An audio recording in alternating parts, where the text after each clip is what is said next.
Okay, guys, today we're going to talk about an exponential function. And an exponential function is any function where the pattern is multiplying by the same thing every time. Now, we've looked at linear. So a linear might look like this: 0, 4, 1, 6, 2, 8. And you'll notice that what's happening as my x's are increasing by 1, my y's are increasing by 2 every time. Okay, that's a linear function. When you graph it, it's going to make a straight line. But today we're talking about an exponential function. And an exponential function, the pattern is different, right? So you have to be paying attention to what kind of pattern you're going to see. So let's say we have 0, 1, 1, 2, 2, 4, 3, 8, 4, 16. Are you seeing the pattern that's happening? As my x's are increasing by 1, my y's are being multiplied by 2. In an exponential function, that's what's going to happen, right? Because remember that repeated multiplication is an exponent. So this time we're multiplying by 2 every time. So let's graph some of these points. We have 0, 1. Again, that's our y-intercept. It's where it crosses the y-axis. We have 1, 2. We have 2, 4. We have 3, 8. And you can start to see that the pattern follows a different way. It doesn't go in a straight line. And I'm just going to put -1 here. And when I do -1, instead of multiplying by 2 to go back in the opposite direction, I'd divide by 2 and I'd get 1/2. So -1 would be 1/2. If I wanted to go to -2, I'd divide by 2 again and I'd get 1/4. So -2 would be 1/4. And then if I did -3, I'd end up getting 1/8 because I keep dividing by 2. And you'll notice the numbers are getting smaller and smaller and smaller, but they're never actually going to get to 0. They're just going to continue to get smaller and smaller. Actually, that line should not be on the axis because it's never going to hit the axis. It's just going to ride closer and closer to the axis. Sorry, I'm just not neat enough. Closer and closer to the axis. Kind of looks like an L, a backwards L. That's what an exponential function looks like. And you'll notice it's the multiply by 2. That's really important. That's what an exponential function is. So what I want to show you is the equation for an exponential function. So it's going to be y equals, just like in a linear equation, you have y equals mx plus b. This is going to be y equals, and we're going to start with the y-intercept. So in this case, the y-intercept is 1. And then we're going to multiply that by the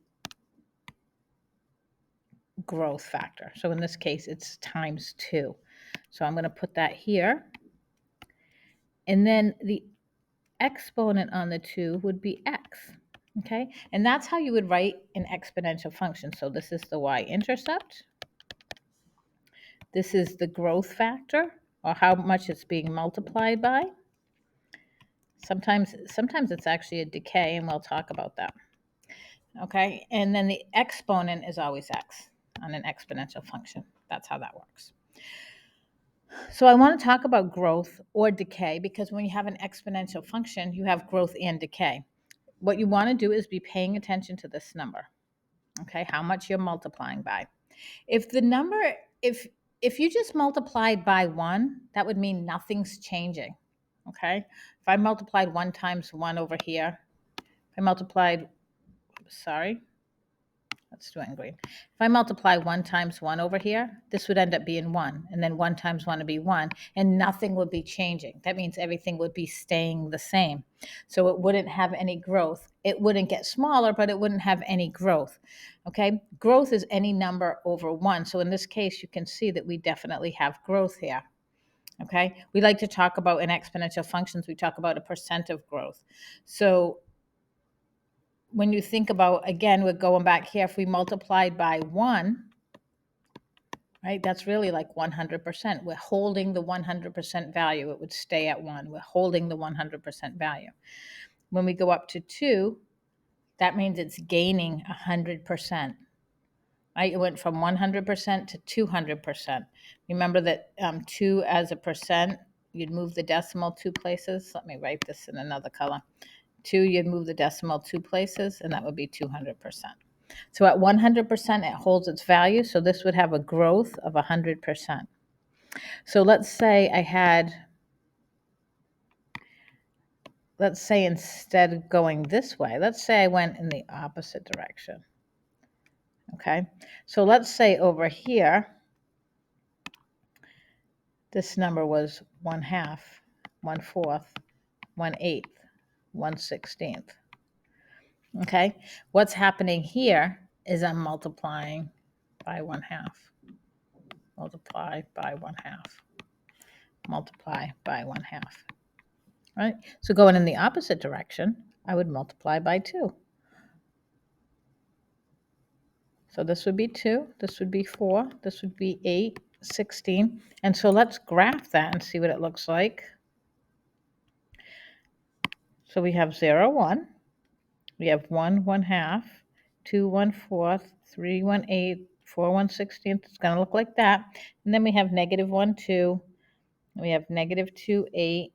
And you can see that now we have the same familiar pattern, but going in the opposite direction. Okay, so this is going to go on and on forever with never touching the x-axis. And just to point out, when we're talking about range, it's going to be anything greater than 0. The range here is anything greater than 0 because it's never going to actually touch 0. But it will touch everything before that because it's going to keep getting smaller and smaller and smaller and closer to that. So now you want to pay attention to this. So the growth pattern, let's write the equation. So we have y equals, again, the y-intercept is 1. The growth is 1/2, and the exponent is going to be x. So this would be the equation of this exponential function. And I know because this number, because the growth is less than 1, that it's actually not a growth. It's called an exponential decay. So it's decaying. All right. And so we talk about 1/2. That's actually 0.5.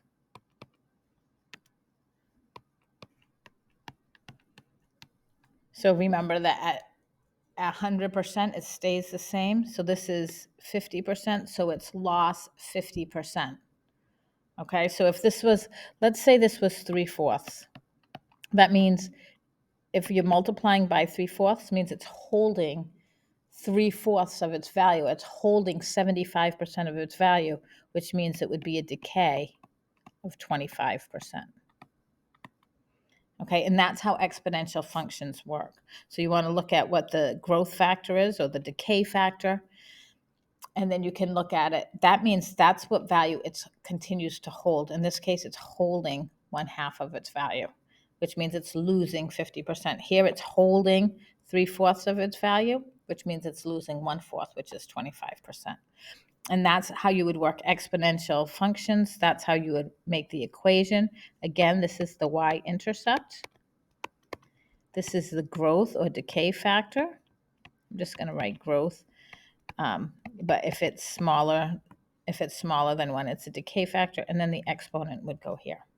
And it should look like some version of an L pattern. Okay?